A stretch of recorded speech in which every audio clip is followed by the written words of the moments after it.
Hello મિત્રો, નમસ્તે. આજે આપણે બનાવીશું મિક્સ દાળ, જે મેં 1 કલાક પહેલાં પલાળી દીધી હતી અને 3-4 પાણીથી ધોઈ દીધી છે.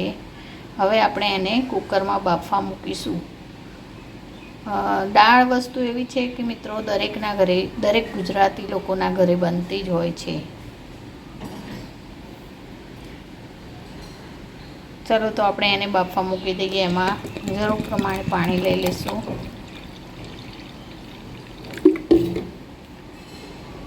ગેસ ચાલુ કરી દીધો છે અને કુકર પણ મૂકી દીધું છે. એમાં આપણે દાળ ઉમેરી દઈશું.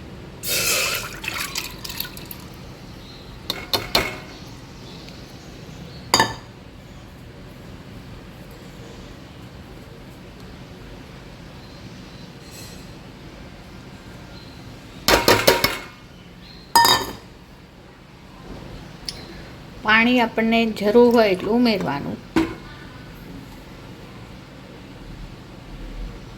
ચપટી હળદર ઉમેરી દઈશું.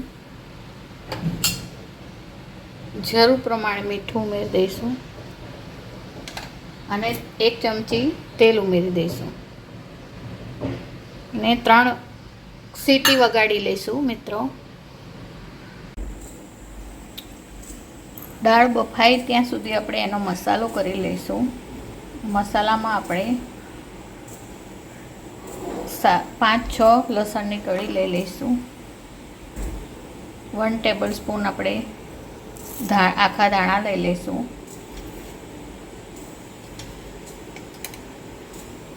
હાફ ટીસ્પૂન જીરું લઈ લઈશું.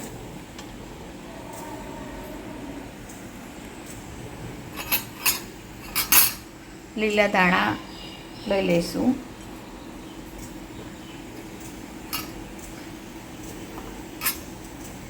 બે 3 લીલા મરચાં કાપીને એડ કરીને મસાલો તૈયાર કરી દઈશું.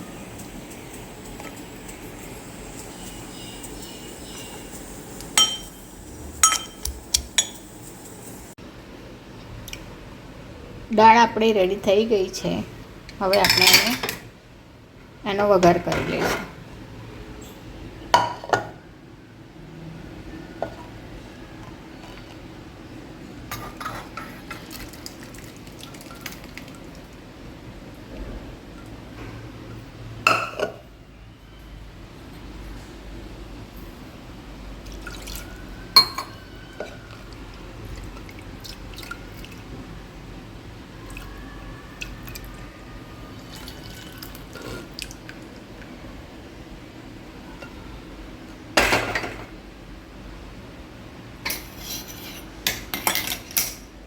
ગેસ ચાલુ કરી દઈશું.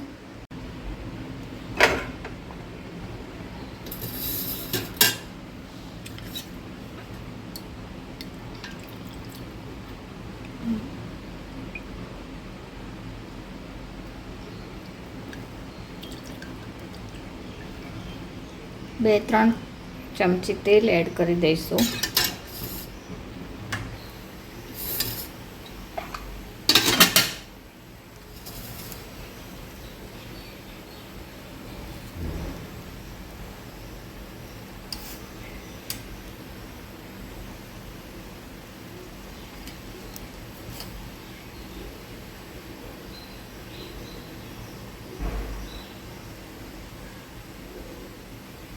તેલ થઈ જાય એટલે રાઈ એડ કરી દઈશું.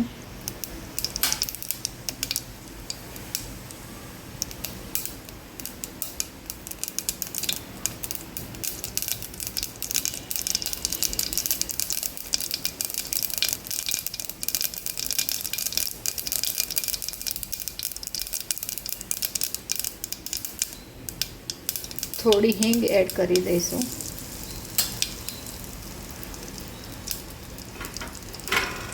મીઠા લીમડાના પાન એડ કરી દઈશું અને જે આપણે મસાલો મરચાં લસણને જે વાટીને રાખ્યા છે એ એડ કરી દઈશું.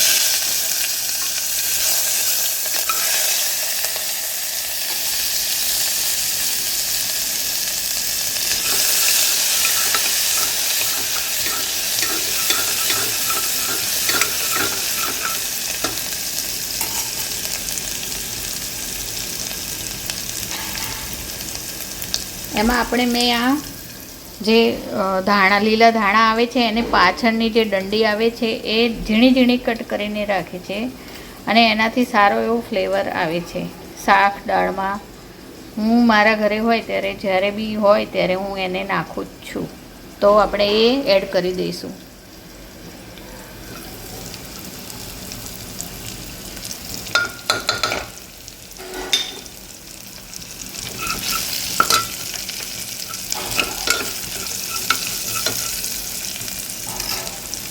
એમાં આપણે મસાલા એડ કરી દઈશું. અડધી ચમચી હળદર પાવડર, અડધી ચમચી ધાણા જીરું પાવડર,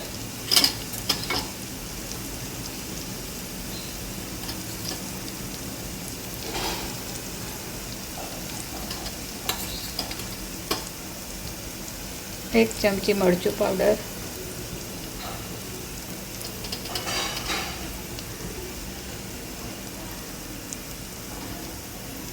થોડો એવો ગરમ મસાલો.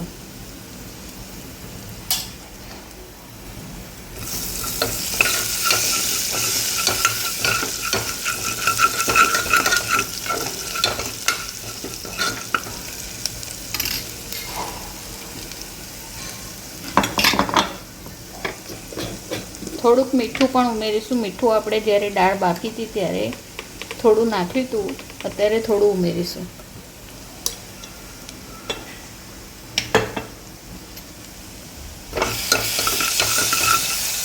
હવે આપણે જે બાફેલી દાળ છે એને એડ કરી દઈશું.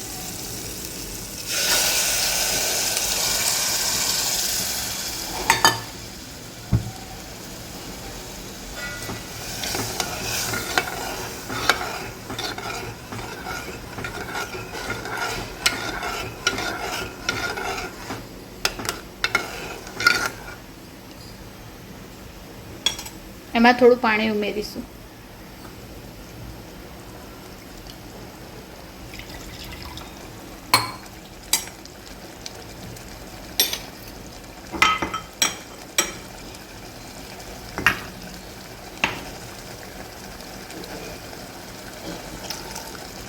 મિત્રો, તમારા ઘરે પણ દાળ તો બનતી જ હશે. તમે કેવી રીતે બનાવો છો દાળને? દરેકની બનાવવાની રીત અલગ હોય છે અને દરેકના હાથનો સ્વાદ પણ અલગ હોય છે.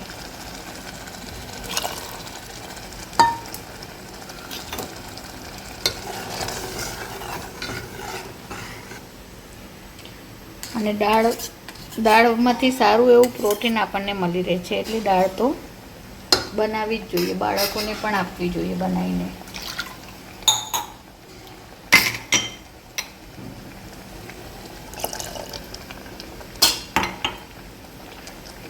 દસ મિનિટ આપણે ઢાંકણું ઉપર ખાલી મૂકીને થવા દઈશું.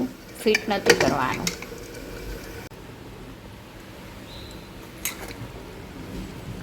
દાળ આપણી બનીને રેડી થઈ ગઈ છે. આપણે એને ગરમ ગરમ સર્વ કરી દઈશું. ગેસ બંધ કરી દઈશું.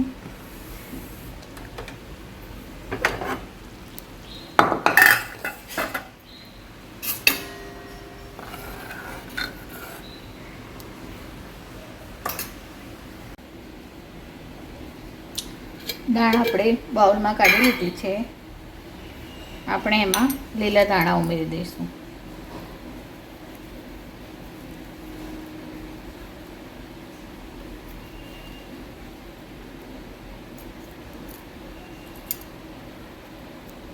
આમાં મિત્રો વઘાર કરીને પાછળથી આપણે ઘીમાં બટરમાં વઘાર કરીને થોડું જીરુંને નાખી મરચાં નાખીને પણ વઘાર કરી શકાય છે, પણ હું એવી રીતે નથી કરતી.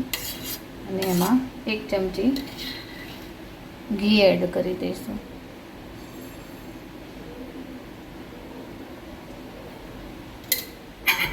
તો આપણી મિક્સ દાળ બનીને રેડી થઈ ગઈ છે. ગરમ ગરમ આપણે એને પીરસી દઈશું.